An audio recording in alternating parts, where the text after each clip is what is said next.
This is Valley News Live at 10. There is a lot of deaths related to prescribed opioids, and those people that end up with dying from heroin overdoses, many of them, in fact, most, their initial exposure was a prescription opioid.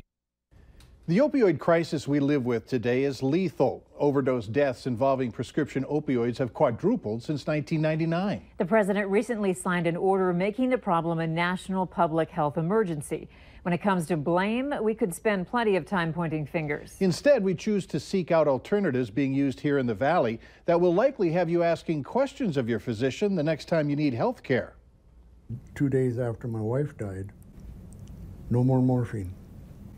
From 120 milligrams to nothing, and I was lost. For years, Michael Peterson depended on morphine to ease the pain from a broken back he suffered as a teenager. How would you have rated your pain?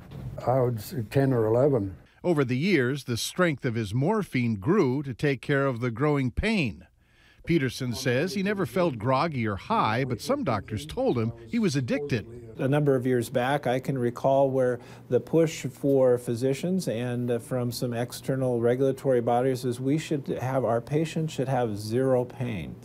We introduced pain as a fifth vital sign. Doctors were prescribing drugs that relieved people's pain, but also led to addictions, overdoses, and deaths.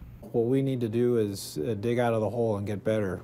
How deep is the hole? The hole is pretty deep. Patients, too, find themselves in a hole. When I'm having it, it's like about an 8. One that usually leads to more trouble. When people aren't given alternatives, then they're going to start turning to illicit use of drugs that they're not even getting through the healthcare system. And that also places them at even more significant risk for overdose. In Peterson's case, his life changed dramatically when federal guidelines addressed the growing number of prescribed opioid addictions and all of the associated problems, cutting off his supply and others. You were my last resort for maybe doing something stupid. He wound up at Sanford Pain Medicine, where they came up with a treatment to deal with arthritis in his lower back. The treatment worked, and he's been relatively pain-free for months, only needing an occasional Tylenol. From not having any hope, not knowing where to go, find out there is an alternative to opiates. It made me feel pretty good in itself that they're not throwing in the towel on you. They haven't given up. Is there a cost difference if we look to alternatives? I don't think it's much greater. There is, the cost is both actually monetary and time. So some of the things that are alternatives may not work exactly the same way and as quickly, but may be safer. Most of them are covered well by insurers. Sanford's approach also addresses the starting point to prescribed opioids, that being the doctors.